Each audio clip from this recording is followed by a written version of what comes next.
Donnie and Dolly, the team is supported by ableauctions.ca. Closing your business? We can help.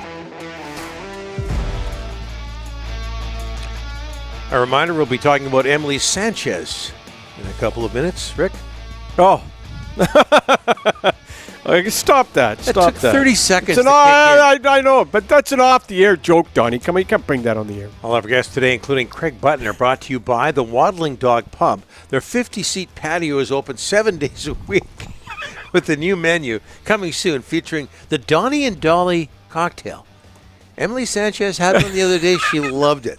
Also, UFC nights start on June 10th. Swing by there at Catch Liquor Store to pick up your Donnie and Dolly swag. Countless reasons to come, sit, and stay at the Waddling Dog. Nights over the Panthers, 7-2. Vegas up 2-0 in the Stanley Cup Final.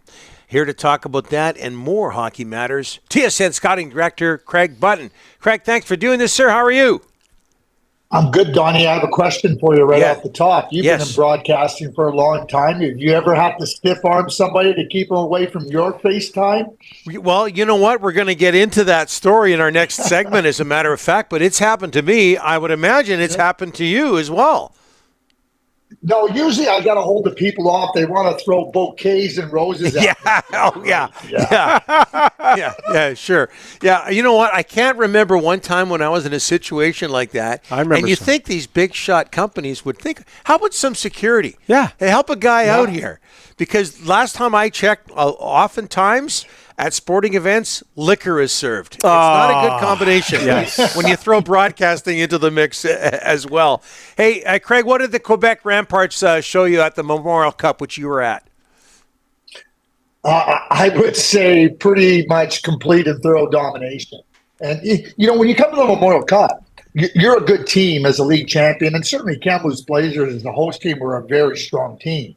So when you go to a tournament and you're able to beat such high-quality teams in the manner that the Quebec Ramparts did, I mean, that is really, really impressive. And it was thorough. The Seattle Thunderbirds are such a strong team.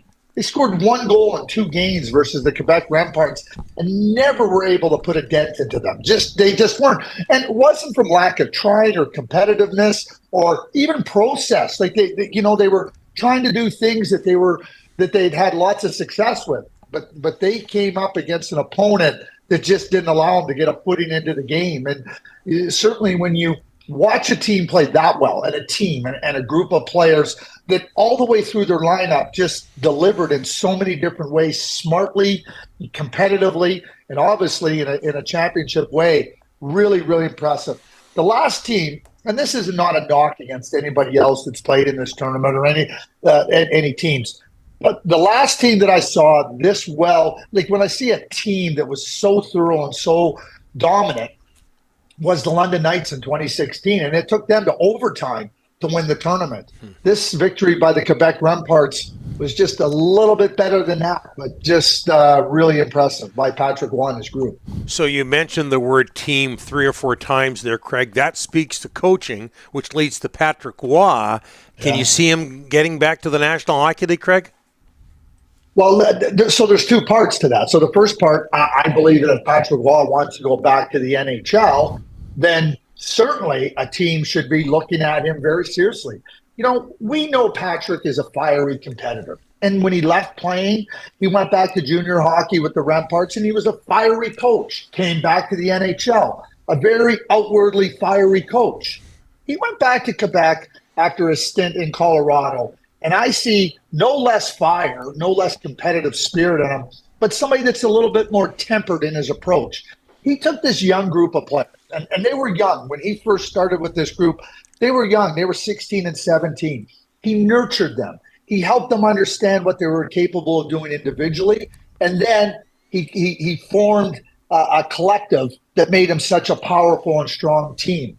I believe watching Patrick Roy over the course of this last couple of seasons, this year specifically, that a team that is interested in winning, a team that is interested in competing for a Stanley Cup, which, by the way, that's the first thing they always say in a media conference or at the beginning of training camp, should be absolutely interested in hiring Patrick Roy. I think the two teams immediately that come to mind that should be looking at Patrick Waugh. If you're serious about what you keep saying you're serious about, New York Rangers and the Toronto Maple Leafs. Craig, what are your thoughts on? It looks like Mike Babcock's going to be back in the NHL coaching in Columbus. Does he have to change, Craig? I mean, what are your views on this? Does he have to learn, be a bit different? What's going through your head when you hear about Mike back in the NHL? Well, I'm going to answer your question about change. Like, we all have to change to be better. We all have to change to recognize areas where, we weren't as good as we wanted to be or we needed to be. And I know Mike a long time. Mike's an intelligent person. So now it's not so much about anybody telling us that he's changed. He will be able to demonstrate that through his actions. And I think we have to allow that to unfold. But going to Columbus, I think is a really good fit for Mike and the Columbus Blue Jackets. I'll begin with Jarmo Kekalainen. He hired John Tortorella. He's a strong person, and he likes a strong coach, and he's not hesitant to have somebody strong in the collaborative process. But in Mike's most recent job with the Toronto Maple Leafs, he took over a team that was at the bottom of the league. They were competitive. They didn't have all the talent, but they were competitive.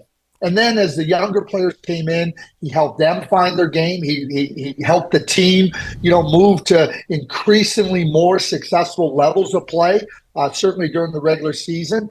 And I think that the situation in Columbus mirrors that of the Toronto Maple Leafs. Younger players, some older players that, can get better. And I think for Mike going into Columbus, I think it works really, really well. And I think it dovetails off of what he did in Toronto. I see a real positive situation there for both team and coach. Vegas up 2-0. Craig, your thoughts? I mean, I don't think anybody saw 2-0, and there's so many goals against Bobrovsky. Kachuk's been in the box the entire time, the first two games. Your thoughts?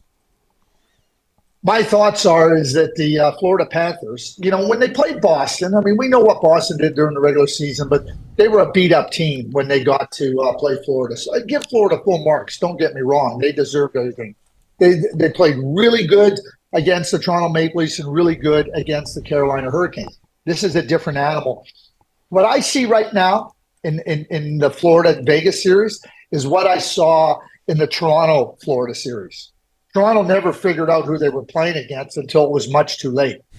Do I think it's too late for the Florida Panthers? Yeah, I do. I think this series is over. I think if Florida can win one game, it'll be quite an accomplishment at this point in time. 4 lines deep, a group of 6 defensemen that when they're all in the lineup together, you just look at this past year in the playoffs, they're excellent defensively. Goaltending, yeah, there's been a revolving door. But when you look at all the goaltenders that have played, the 3 main goaltenders, Aiden Hill now, Logan Thompson, and then Laurent Brossoit, they all played well. Sorry. It was just injuries that made it a revolving door. So we can talk about the goaltending, but they were all good during the regular season for the top team in the Western Conference. I don't think that Florida can match up against them. And I think that's been part of the frustration of the Florida Panthers and in the late game antics and even in some of the in-game antics. And I just don't see any way that people go, well, they're going back to Florida. So what? The Vegas Golden Knights aren't still 4 lines deep and 6 defensemen deep and really good goaltending, speed, skill, toughness, everything that goes with it?